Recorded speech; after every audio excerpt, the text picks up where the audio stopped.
Hello दोस्तों, तो स्वागत है आपका अपने इस YouTube चैनल पर। और आज के इस वीडियो में हम बात करने वाले हैं कक्षा 10वीं गणित अध्याय नंबर 4 प्रश्नावली 4.3 प्रश्न नंबर पहले का जो तीसरा वाला प्रश्न है, इसे अपने को जो है सॉल्व करना है। तो प्रश्न अपन से कह रहा है कि जो है मूलों की प्रकृति ज्ञात कीजिए, और अगर मूल है तो मूलों का अस्तित्व है तो अपने को मूल जो है ज्ञात करना है।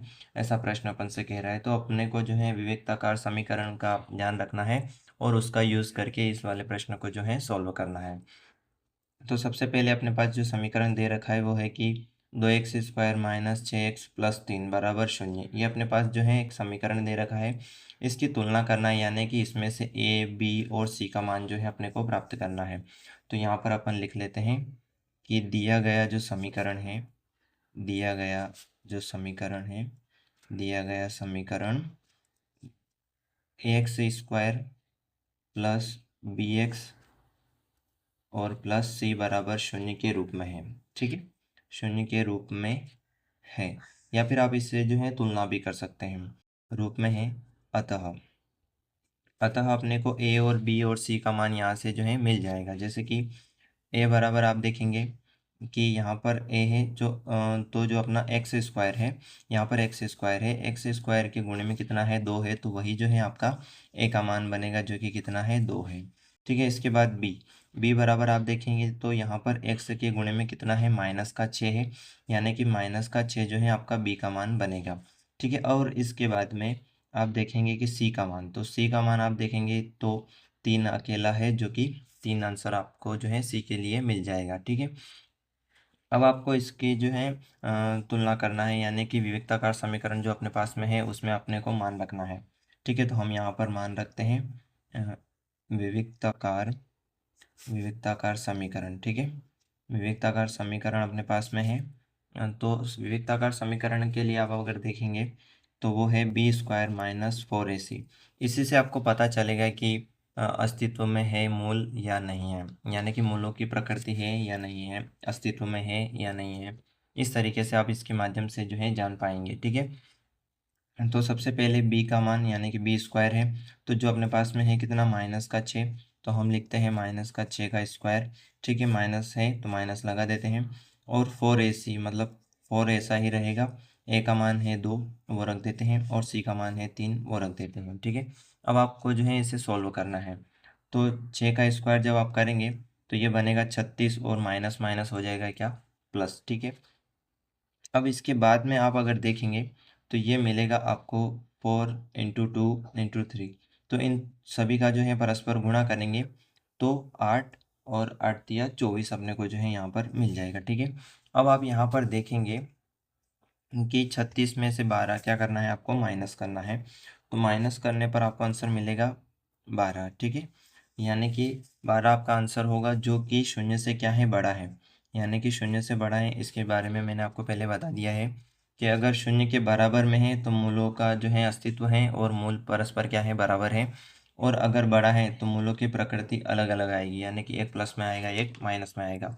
और अगर 0 से छोटा मान है, अगर 0 से छोटा मान है तो मूलों का अस्तित्व नहीं होगा। ये आपको जो है ध्यान में रखना है। ठीक है, अब अपन जो है, अतः अपने पास जो फॉर्मूला रहता है एक मूल ज्ञात करने के लिए, जो कि x बराबर है -b plus minus √b² minus 4ac बटे 2a जो है अपना फॉर्मूला रहता है। ठीक है, अब इसमें आपको मान रखना है। तो आप देखेंगे कि b² माइनस 4ac का मान तो हमने निकाल लिया, वो कितना है, 12 है, तो वो आपको रखना है। और -b, तो -b का मान, यानी कि b का मान अपने पास में है पहले से ही -6, वो आप रखेंगे। ठीक है, तो यहाँ पर आप रखते हैं मान, तो देखेंगे कि माइनस बाहर है जो कि b के लिए है, और -6 अपना जो है b का मान पहले से ही है, प्लस माइनस रहेगा। और इसके बाद में b² माइनस 4ac, तो b² माइनस 4ac का मान हमने निकाला है, वो कितना है, 12 है,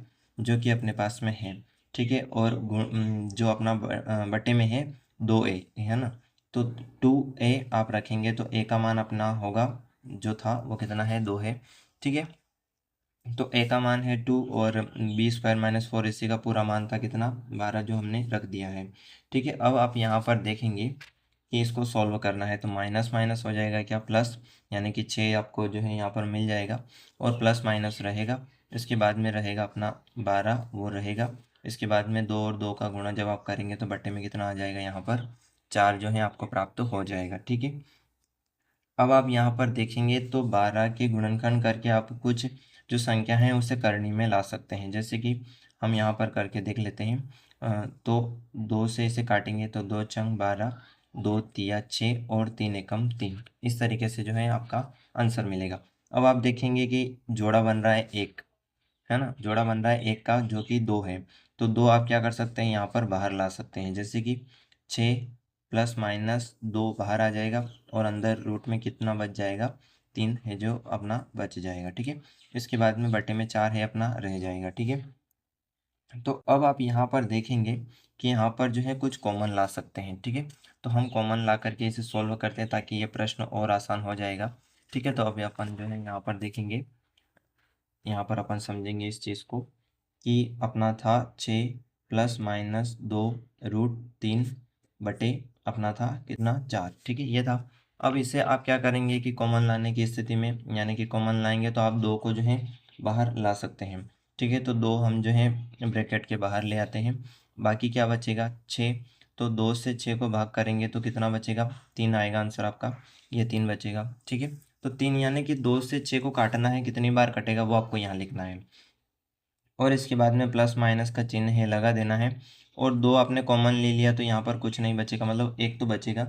तो आप 1 नहीं रखते हुए डायरेक्टली क्या लिखेंगे, रूट का 3 लिखेंगे और बटे में अपना जो आएगा वो आएगा 4, जो कि ऐसा ही रहेगा। ठीक है, अब आप यहाँ पर देखेंगे कि आप इसको जो है काट सकते हैं, क्योंकि जो संख्या गुणे में होती है उसे आप काट सकते हैं, लेकिन प्लस माइनस वाली संख्या को नहीं काटना है। अगर प्लस माइनस वाली संख्या को आप काट देते हैं तो आंसर गलत होगा। तो अपन काटते हैं, 2 एकम 2, 2 दूना 4। ठीक है, तो क्या आंसर आएगा अपना 3 प्लस माइनस रूट 3 बटे आएगा अपना 2। ये जो है आपका x के लिए मूल होगा, लेकिन आपको अलग अलग चिन्हों का प्रयोग करके आंसर देना है। जैसे कि सबसे पहले अपन लेते हैं धन चिन्ह। ठीक है, धन चिन्ह से, तो धन चिन्ह से मूल क्या हो जाएगा, x बराबर यहाँ पर एक धन चिन्ह लेना है। तो 3 प्लस रूट 3 बटे हो जाएगा अपना 2। ठीक है, इसके बाद में आपको लेना है ऋण चिन्ह। ठीक है, तो यानी कि ऋणात्मक चिन्ह आपको जो है लेना है से। तो आप देखेंगे कि x बराबर हो जाएगा 3 माइनस रूट 3 बटे 2। तो ये जो है आपके समीकरण के मूल होंगे जो कि हमने प्राप्त करे हैं विविक्ताकार समीकरण के प्रयोग से। तो उम्मीद करता हूँ कि आपको अच्छे से जो है ये वीडियो समझ में आया होगा। कैसा लगा ये वीडियो कमेंट कर ज़रूर बताएं। साथ ही जुड़े रहें हमारे साथ ताकि आप कुछ अच्छा और नया सीख सकें। धन्यवाद।